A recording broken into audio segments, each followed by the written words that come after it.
사무엘하 13장 20절부터 22절 말씀입니다. 그의 오라버니 압살롬이 그에게 이르되 내 오라버니 암놈이 너와 함께 있었느냐? 그러나 그는 내 오라버니이니 누구야? 지금은 잠잠히 있고 이것으로 말미암아 근심하지 말라 하니라. 이에 다말이 그의 오라버니 압살롬의 집에 있어 처량하게 지내니라. 다윗 왕이 이 모든 일을 듣고 심히 노하니라. 압살롬은 암놈이 그의 누이 다말을 욕되게 하였으므로 그를 미워하여 암놈에 대하여 잘잘못을 압살롬이 말하지 아니하니라. 아멘.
오늘 치유와 행복 있는 평택 수목교를 찾아오신 여러분들을 환영합니다. 그리고 여러분들을 축복합니다. 우리 한번 전후 차호를 보시면서 주의 이름으로 사랑합니다. 축복합니다.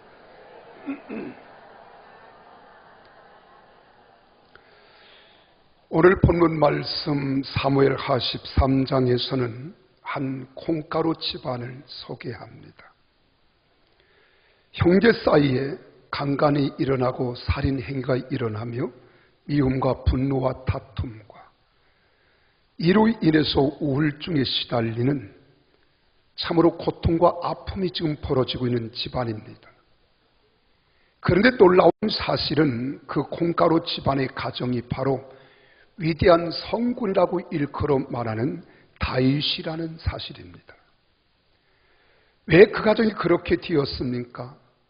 가장 직접적인 원인은 그 사무엘하 11장에 나오는 우리아의 아내 밧세바와의 간통 사건 때문이었어요. 그 당시 다윗은 이미 여러 명의 아내와 더불어 살고 있었고 많은 자녀들이 있었습니다. 그럼에도 불구하고 밧세바를 더 원한 겁니다. 정상적이 아니지요. 비정상적입니다.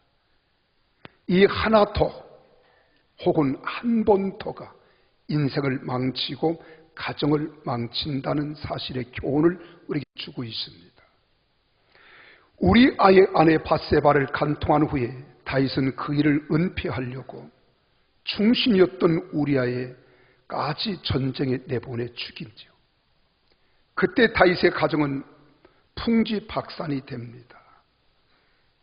여러분 한번 생각해 보세요. 가정의 가장인 아버지의 범죄로 인하여 가정이 이런 엄청난 상처와 아픔, 고통과 그리고 또한 살인과 미움, 다툼 이런 것들이 온 집안에 지금 있다고 생각해 보세요. 얼마나 고통스럽겠습니까? 첫 아들인 암논이 자신의 이복 동생인 다말을 강간합니다. 그 사실을 아버지 다윗이 알았지만 심히 분노는 했을지라도 그 아들을 뭐라고 꾸중하거나 책망할 수가 없었습니다. 어떤 조치도 취할 수 없었습니다. 자기도 그런 행동을 한 사람인데 어떻게 양심의 가책이 되어서 제대로 벌을 내릴 수 있었겠느냐 이 말입니다. 그러니까 다말의 친오빠인 압살롬이 한을 품기 시작합니다. 그리고 세월이 흘러서 1년이 지나고 2년이 지났습니다. 여기에 압살롬이 계략을 꾸미고 그 이북형 암몬을 죽이는 겁니다. 형제가 돼 살인극이 벌어진 거예요. 가족들이 서로 혐오합니다. 죽이는 관계가 됐습니다. 이 모든 문제의 원인이 도대체 어디에 있느냐는 거예요. 다윗이 자녀들에게 좋은 영향력을 끼치지 못한 것이 문제잖아요. 오늘날 왜 가정이 깨집니까? 이혼율이 높아집니까? 상대방 때문인가요? 남편 때문입니까? 아내 때문입니까? 자녀 때문입니까? 모든 문제를 우리가 거슬러 올라가면 문제의 근원은 나에게 있다는 겁니다.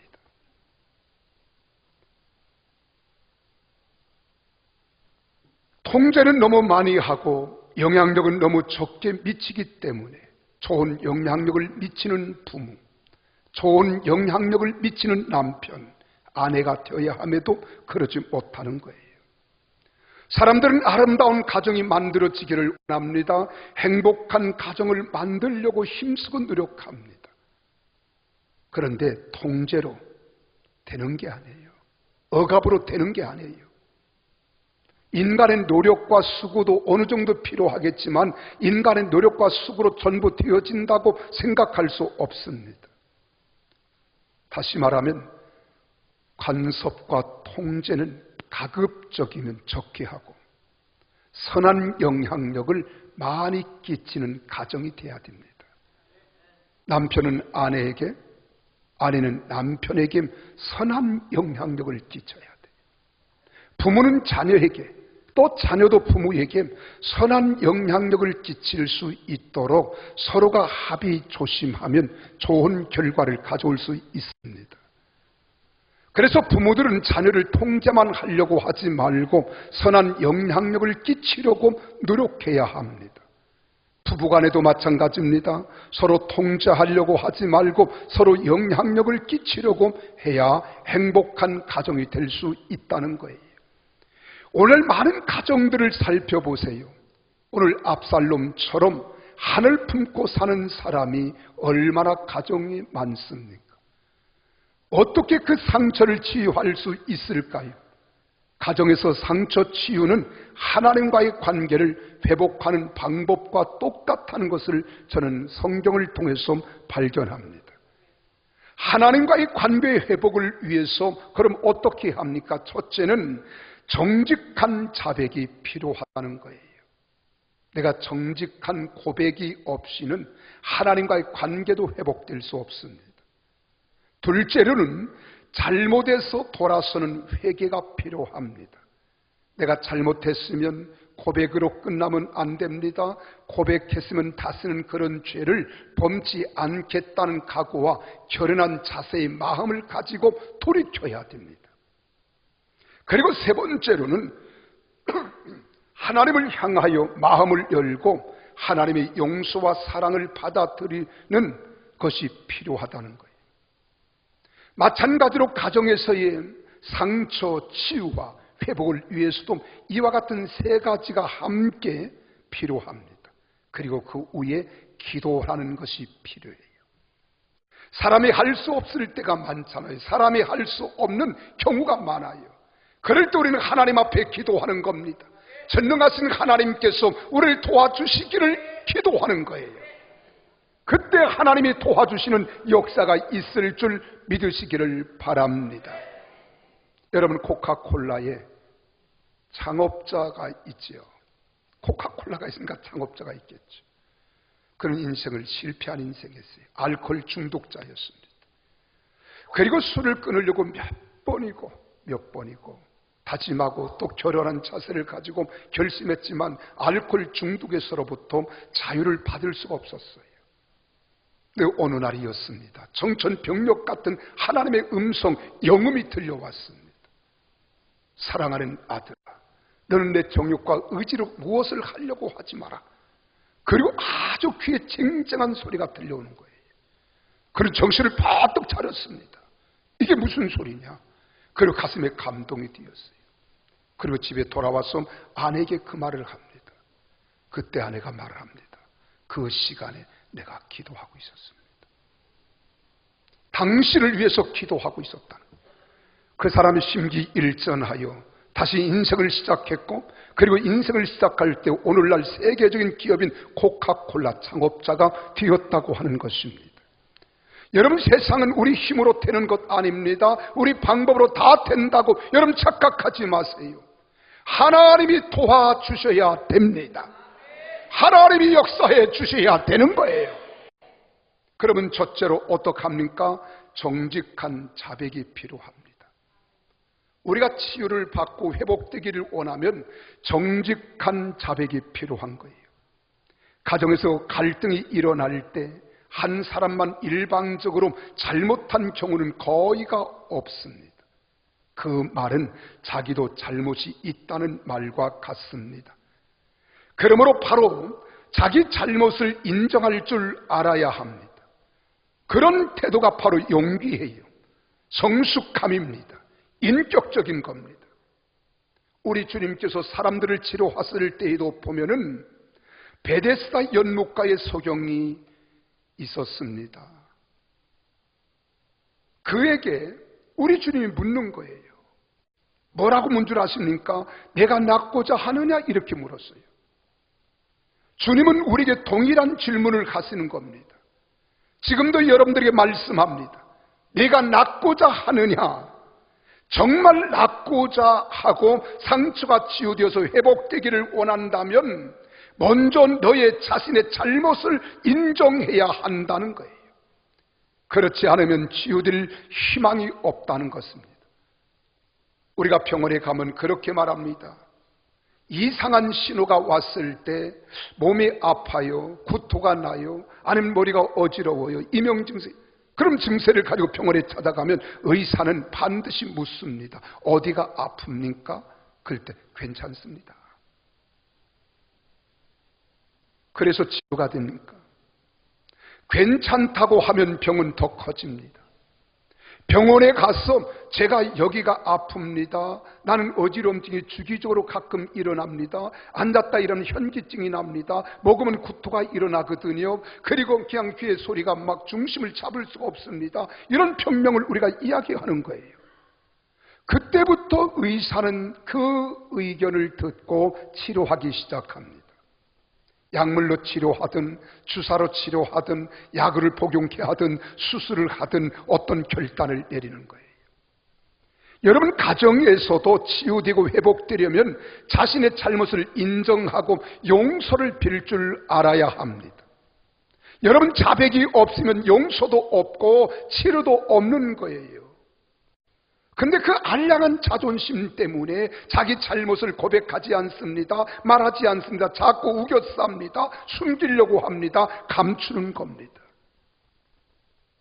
그러면서 하는 말이 나는 잘못이 없다는 거예요. 나는 잘못한 게 없다는 거예요. 다른 사람은 다 자기 약점을 보는데 자기만 그 약점을 인정하지 아니하고 문제가 없다고 하고 오히려 다른 사람이 문제라고 생각하면 치료의 방법은 없습니다. 어떤 방법도 없는 거예요. 제가 상담 치료의 책을 보다가 이런 글을 하나 읽었습니다. 칼리 센티라고 하는 소녀가 있었습니다. 이 칼리의 아버지는 감옥에 있었어요. 근데 어머니가 센티에게 아버지가 어디 갔는지를 이야기하지 않은 거예요. 이러고 몇 년이 지나갔습니다. 그리고 몇 년이 지나간 후에 어머니가 아버지가 감옥에 있다는 것을 이야기하게 되었어요. 이 어린 소녀가 충격이었습니다. 나는 죄수의 딸이로구나. 수치심이 생기기 시작했어요. 그런 말을 하지 않습니다. 1년 이상 우울증에서 헤어나지 못합니다. 답답하면서 헤어나지 못합니다. 엄청난 수치심이 그의 삶을 완전히 사로잡은 거예요. 그리고 삶에 자신감을 상실한 상태에서 거의 1년 동안 말도 없이 우울하게 지냈습니다.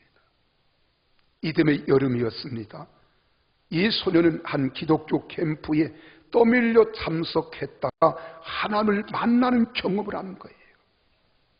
그러자 아버지에 대한 분노가 사라졌습니다.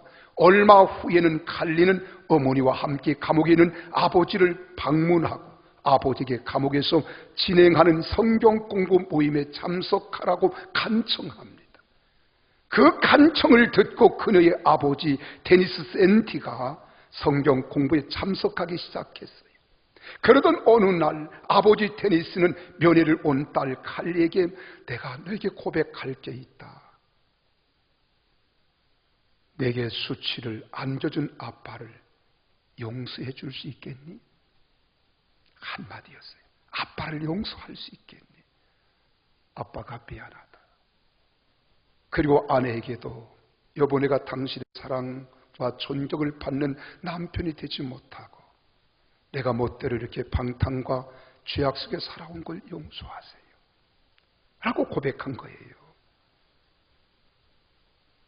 그것은 그가 가족들이 처음으로 자기 잘못을 인정하고 사과한 시간이었습니다. 그때부터 그 가정에 놀라운 치유의 역사가 나타나기 시작했다는 겁니다. 그렇습니다. 정직한 자백은 인간관계의 치유를 위해서 필수적인 거예요. 하나님과 우리의 관계도 마찬가지입니다. 부부의 관계도 마찬가지고 부모와 자녀 간에도 여러분 자존심 때문에 감추고 우겨싸려고 하지 말고 내 속에 있는 죄악된 요소 아무리 부끄러운 것일지라도 다 고백할 수 있는 가족이 진정한 가족 아니겠습니까? 이게 진정한 가족인 거예요. 두 번째로는 상처를 입히는 언어나 행동을 그쳐야 합니다. 인간관계의 회복과 치유를 위해서 가장 중요한 것은요, 자기 변화입니다. 자기 변화. 가정에서 상처가 생겼으면 먼저 자신의 고칠 것부터 찾아야 돼요. 그리고 고쳐야 됩니다. 그래야 상대방도 서서히 변화될 것입니다. 그런데 어떤 분은 그렇게 말합니다. 상대방의 잘못을 꼭 고쳐보겠다는 거예요. 그러면 잘못은 고쳐지기는커녕 상대에게 더 큰 상처만 입히는 경우가 많습니다. 차라리 그럴 때는 가만히 있는 것이 더 낫습니다. 우리가 아이들을 키워보셨잖아요. 아이들을 키워보니까 아이들이 어떻게 반응하는가 너무 잘 알잖아요. 아이들이 잘못했을 때 강하게 하면 부러지고 상처만 있습니다. 여러분, 부드러운 것이 아이들 교육에 훨씬 효과가 있습니다. 어떤 분은 아버지 성격이 강하기 때문에 엄한 아버지로부터 매를 많이 맞고 자랐다고 간증하고 고백하는 사람이 있어요. 여러분, 그런 분들이 혹시 여러분 가운데 없습니까? 여러분, 많이 때리면 매의 효과는 거의 없는 거예요. 더 반항하는 아이로 자라갑니다. 그리고 사사건건 부모에게 말대꾸하고 대항하고 아빠, 엄마에게 맞바고 타들리는 거예요. 아이들이 말대꾸할 때 잘 심리를 살펴보세요. 왜 그런가를 알아야 됩니다. 내가 강하게 한다고 애들이 오메 나 죽겠네 그러고서 죽어요? 오히려 가슴에서는, 마음 심정에서는 더 반발 의식이 생겨나는 거예요. 반발심이 일어나는 거예요. 그러나 때린 일이 없어도 그냥 그 아이들을 가슴에 품에 안고 내가 너를 얼마나 사랑하는지 아니? 내가 너를 위해서 얼마나 기도하는지 아니? 그리고 가슴에 꼭 안고 이 아이를 위해서 기도해주고 격려해주면 이 아이가 꼼짝 못하고 벌벌 떨면서 어머니 말을 들을 수밖에 없는 거예요. 강하게 무격다짐으로 남을 바꾸려고 하면 상처가 생깁니다. 상처는 또 상처를 부릅니다. 그리고 상황은 악화시키는 거예요. 그러므로 가족 간에는 서로 상처를 주지 않게 최선을 다하고 상처를 주는 행동과 언어를 멀리 하도록 서로 조심해야 합니다. 특별히 사소한 행동과 언어로 인한 상처를 여러분 잘 요리할 수 있어야 돼요. 왜냐하면 사소한 일이 커져서 가정이 깨지는 경우도 많기 때문에 그렇습니다. 여러분, 공동체가 깨지고 서로 친구의 관계가 깨지는데 어떤 큰 문제 때문이 아니에요. 자그마한 사소한 것 때문에 가정이 무너지고 상처 있고 아이들이 삐뚤 길로 가고요. 반항하고 그런 거예요. 서로 용납하고 사랑할 줄 알아야 돼요. 지금부터 한 10년이 지난 편지가 제게 있습니다. 우리 어느 집사님이 저에게 보낸 편지예요. 이 집사님이 저에게 편지를 이렇게 썼습니다. 혹시 그분이 여기 앉아 계시면 이해하고, 제가 이름은 밝히지 않아요. 너무 내가 은혜가 됐고 고이 간직해다 10년이 지난 지금에 와서 내가 이 편지를 읽어드리는 거예요. 목사님, 어제는 많은 걸 알았고 깨달았고 성숙해 간다는 것에 기쁘고 진정한 행복이 무엇인지 알았어요. 전도 폭발로 권사님에게 전화를 드렸지요. 헌데 목소리가 무겁고 예전 같은 느낌이 아니었어요. 전화를 끊자마자 늑달같이 권사님 댁으로 갔지요. 권사님, 무슨 일 있으세요라고 말씀드렸더니 세상에 그동안 저에게 쌓였던 서운했던 일, 상처받았던 일, 모든 말씀을 줄줄줄줄 다 하시는 거예요. 당황은 됐지만 권사님 말씀을 끝까지 들으면서 나는 고개를 끄덕이기 시작했고, 그랬구나, 그랬겠네요, 맞네요 하면서 저는 들었어요. 다 들은 후 속으로 오히려 제가 서운하더라고요.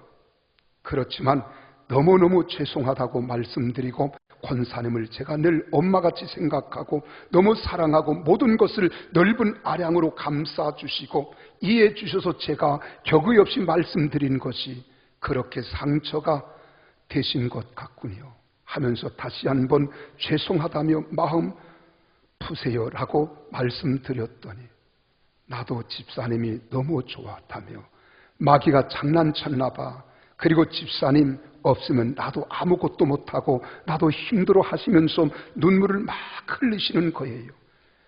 그래서 그냥 둘이 부둥켜 안고 울었습니다.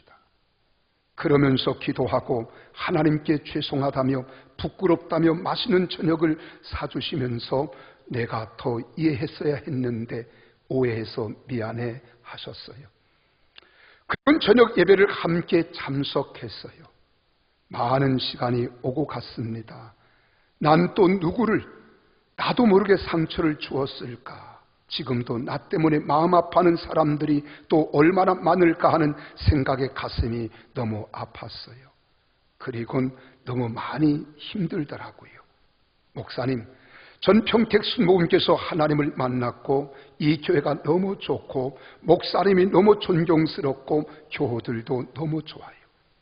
이 편지를 쓰면서도 눈물이 왜 이리 나는지 주체할 수가 없네요. 목사님, 전 이 교회의 큰 일꾼으로 성장하고 싶어요. 잘못했거나 잘못된 것이 있으면 꼭 질책해 주세요. 그것은 제가 마땅히 받아야 성장하는 것인 줄 알기 때문이에요. 정말 현숙한 여인, 모든 사람을 사랑하는 사람 되도록 노력할 것이며 정말 몇 년 후엔 우뚝 선 모습, 목사님께서 누구에게나 부담 없이 칭찬할 수 있는 그런 여성이 되도록 최선을 다하겠습니다. 혹시 목사님 저에게 서운한 감정은 없으신지요? 이 편지예요. 여러분, 문제는 큰 데서 일어난다고 생각하지 마세요. 우리가 이혼을 할 만큼 큰 문제가 있으니까 이혼하는 것 아니에요. 내가 자녀를 때려 죽일 만큼 미움이 있어서 자녀를 때린 게 아닙니다. 아주 사소한 것 때문에 사람의 감정은 자극이 되고 자극된 감정을 주체하지 못해서 우리가 그런 결과를 가져오는 겁니다. 때로는 사소한 일에서 큰 싸움이 시작될 수 있잖아요. 그러므로 사소한 잘못이라도 생각나면 그 잘못에서 과감하게 돌아서십시오. 특별히 잘못된 언어를 조심해야 됩니다. 옛말에 그런 말이 있잖아요. 오는 말이 고와야 가는 말이 곱다는 말이 있지만은 우리 믿는 사람들은 곱지 않은 말을 들어도 곱게 말할 수 있어야 진정한 신앙인이고 하나님의 사람입니다. 하나님은 남에게 상처를 주지 않으려고 애쓰는 사람을 그 애쓴 만큼 축복해 주실 줄 믿으시기를 바랍니다. 그리고 치료받으시기 바랍니다. 회복되시기를 바랍니다. 건강한 부부, 건강한 부모, 건강한 자녀, 건강한 가정, 건강한 교회가 되기를 예수의 이름으로 축원합니다. 그리고 세 번째로는 마음을 열고 상대를 받아들일 줄 알아야 돼요. 갈등은 하루속히 떨어버리는 것이 좋잖아요. 그것을 위해서 먼저 손을 내밀 줄 알아야 돼요. 용서하고 용납하는 용기가 있어야 합니다. 화해를 잘 받아들이는 너그러움도 있어야 합니다. 남이 화해를 요청할 때 마음을 닫고 있는 것은 화해의 싹을 자르는 것이고 상대방을 비참하게 만드는 겁니다. 아무리 상대가 잘못을 저질렀다 해도 화해를 받아들이지 않는 마음은 더 큰 잘못을 범하는 사람이요, 잘못을 지금 자행하는 시간인 겁니다. 그래서 우리는 무엇을 받으려고 하는 것도 귀하지만 주는 건 더 행복한 거예요. 이번에 전도 축제를 가지면서 전도하신 분들 그 태양볕 밑에서도요, 그들이 쉴 줄 모르고 전도하는데 그들이 얼마나 수고를 하는지 아세요? 근데 그들이 돌아서 하는 고백은 내 마음이 이렇게 행복하다는 거예요. 이렇게 즐겁다는 거예요. 내가 지금까지 예수를 믿어봐도 이런 기쁨과 행복을 맛본 적이 없었다는 거예요.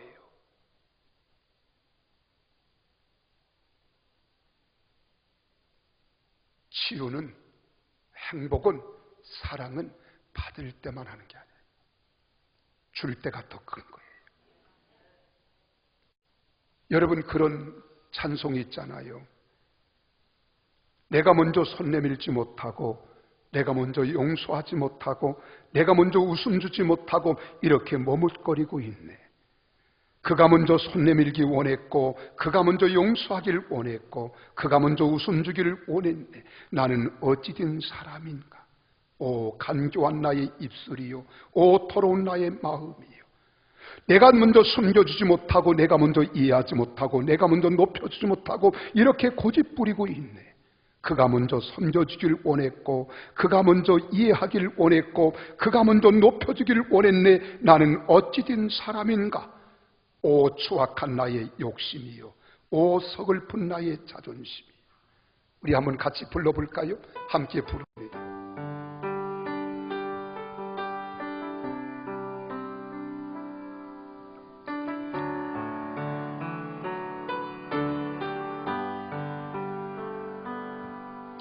내가 먼저 손 내밀지 못했고, 내가 먼저 용서하지, 가슴에 손을 얹고, 내가 먼저 웃음 주지 못하고 이렇게 머뭇거리고 있네. 그가 먼저 손 내밀기 원했고, 그가 먼저 용서하길 원했고, 그가 먼저 웃음 주길 원했네. 나는 어찌 된 사람인가? 오 간교한 나의 입술이요, 오 더러운 나의 마음. 옆 사람 손을 잡고, 왜 나의 입은 사랑을 말하면서, 왜 나의 마음은 화해를 말하면서, 왜 내가 먼저 져줄 수 없는가? 왜 내가 먼저 손해볼 수 없는가? 오늘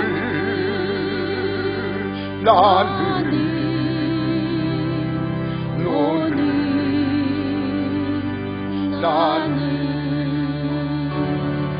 주님 앞에서 몸둘바 모르고 이렇게 흐느끼며 서 있네. 어찌할 수 없는 이 맘을 주님께 맡긴 채, 왜 나의 입은 사랑을 말하면서, 왜 나의 입은 사랑을 말하면서, 왜 나의 마음은 화해를 말하면서, 왜 내가 먼저 져줄 수 없는가? 왜 내가 먼저 손해볼 수 없는가? 오늘 나는, 오늘 나는 주님 앞에서 몸둘바 모르고 이렇게 흐느끼며 서 있네. 어찌할 수 없는 이 맘을 주님께 맡긴 채로. 혹시 여러분 그렇게 살고 있지 않습니까? 알량한 자존심 때문에 그렇게 사랑하는 남편을 위하여, 그렇게 사랑하는 아내를 위하여, 그렇게 사랑하는 자녀를 위해서 왜 내가 잘못했다고 왜 말 한마디 못합니까? 내가 먼저 손 내밀면 되는데, 그런 화목한 가정이 될 수 있는데, 아이들이 돌아올 수 있는데, 가족이 복된 가족이 될 수 있는데, 자존심이 귀합니까? 가정이 귀합니까? 우리는 언제나 기꺼이 용서할 줄 알아야 돼요. 왜 아멘이 출장 갔어요? 기꺼이 용서받아야 될 수 있어야 합니다. 아멘 좀 세게 하세요. 그래서 에베소 4장 32절에 그렇게 말합니다. 서로 친절하게 하며 불쌍히 여기며 서로 용서하기를 하나님이 그리스도 안에서 너희를 용서하심과 같이 하라. 이처럼 서로를 불쌍히 여기고 갈등을 풀려고 애써야 되는 거예요. 갈등이 풀어지면 친밀성은 더 깊어집니다.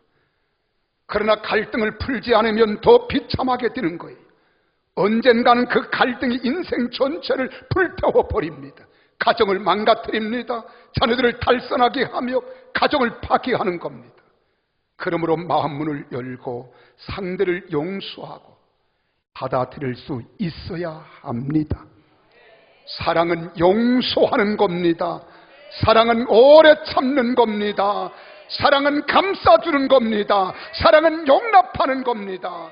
아무리 상대가 틀리고 내가 옳다고 해도 옳고 틀린 것만 생각하면 살 수 없습니다. 사랑을 더해서 생각하고 말하며 행동으로 옮겨야 합니다. 사랑이 없는 정의는 겉으로는 가장 성숙한 모습처럼 보이지만 가장 미성숙한 모습이에요. 정의감도 있어야 하지만 무엇보다 사랑으로 덮을 수 있어야 치유됩니다. 회복의 역사가 일어납니다. 행복을 기약할 수 있는 줄 믿습니다. 마지막으로 기도로 성령 충만을 받아야 됩니다. 여러분, 세상은요 다 내 마음대로 될 것 같지요? 아닙니다. 내 마음을 내가 더 다스릴 수 없는 게 내 마음입니다. 내가 나를 잘하는 것 같지만 내가 가장 나를 모를 때가 많습니다. 이건 사람의 힘으로 되는 게 아닙니다. 사람의 지혜와 인간의 어떤 상담 심리로 되는 게 아니에요. 1번, 2번, 3번은 상담 심리에서 나온 방법이라고 한다면 여러분, 우리가 기도로 성령 충만 받는 것은 사람의 힘으로 되는 것이 아니라 전적인 하나님의 능력으로 되는 줄 믿으시기를 바랍니다. 우리가 아무리 말씀을 통해서 이론적으로 무장을 차려도 하나님께서 도와주시지 아니하시면 아무것도 할 수 없는 거예요. 그래서 기도가 필요합니다. 여러분, 가족들에게 잘해주는 것도 중요하지만 그 가족을 매일 기도로 하나님께 드리는 것이 더 중요합니다. 기도해서 성령이 임하게 되면 제일 먼저 성품이 부드럽게 되거든요. 거기에서 문제 해결이 시작되고 거기에서 상처가 치유되고 회복이 시작됩니다. 우리는 성령 충만을 오해하면 안 됩니다. 성령 충만은 영적인 허영심으로 생각하면 안 됩니다. 허풍쟁이도 아닙니다. 성령 충만은 외골수가 되는 것도 아닙니다. 성령 충만은 소리치며 시끄럽게 하는 것도 아닙니다. 성령 충만의 가장 큰 특징 중에 하나는 인간 관계가 아름답게 되는 겁니다. 할렐루야. 그래서 관계를 회복하는 거예요. 우리가 하나님의 뜻을 따라 순종하면서 부부 관계가 좋아지거든요. 상하 관계의 질서를 세워가는 겁니다. 고부 간에도 사랑하며 효도하는 공경심과 자애심이 넘치게 되는 겁니다. 친구 관계도, 가족과의 관계도, 친척 간의 관계도, 교회 내 성도와의 관계가 잘 되는 것이 여러분, 인간의 힘과 방법과 노력으로 되는 것은 어느 정도 될 수 있지만 완벽한 것은 성령 충만 받은 증거인 줄 믿으시기를 바랍니다. 그래서 성령 충만의 증거는 내게 이런 인사가 있다가 아니라 나의 인간 관계가 얼마나 아름다우냐에 있는 거예요. 여러분, 자동차에는 약 2만여 개의 부품이 있다고 합니다. 대부분 무쇠덩어리예요. 그런데 이 합금으로 해서 재질을 가볍게 강하게 만든 재료들을 써요. 다 이 무서운, 무겁고 무지무지한 무쇠덩어리라도 아무런 마찰 없이 굴러가는 이유는 딱 하나입니다. 윤활유 때문에 그렇습니다. 아무리 개성이 강하고 독특한 사람들이 모여 있을지라도 우리가 성령 충만하면 아름다운 관계가 얼마든지 만들어질 수 있는 거예요. 문제는 우리 가정이, 우리 교회가, 우리 사회가 성령 충만하냐 아니면 세상 것들로 가득 차 있느냐가 문제인 겁니다. 우리 회사도, 우리 가정도, 우리 사회도, 우리 학교도, 여러분 일터도 기도로 성령 충만한 공동체가 될 때 우리 상처는 급속히 치료되고 여러분 회복될 줄로 믿습니다. 그래서 사람의 힘으로 할 수 없을 때 낙심하지 마세요. 염려하지 마세요. 하나님께 기도하세요. 우리 주님께서 스가랴서 4장 6절에 말합니다. 이는 힘으로 아니 되고 능으로 아니 되나 오직 나의 영으로 되느니라. 할렐루야. 하나님의 성령으로 된다는 거예요. 사도행전 1장 8절에서는 오직 성령이 너희에게 임하시면 너희가 권능을 받는다는 겁니다. 할 수 있는 능력자가 되게 해주시겠다는 거예요. 또한 에베소 5장 18절에 21절에 말합니다. 술 취하지 말라. 이는 방탕한 것이니 오직 성령으로 충만함을 받으라. 시와 찬송과 신령한 노래들로 서로 화답하며 너희 마음으로 주께 노래하며 찬송하라는 거예요. 그러면서 말합니다. 범사에 우리 주 예수 그리스도의 이름으로 항상 아버지 하나님께 감사하며 그리스도를 경외함으로 피차 복종하라고 했습니다.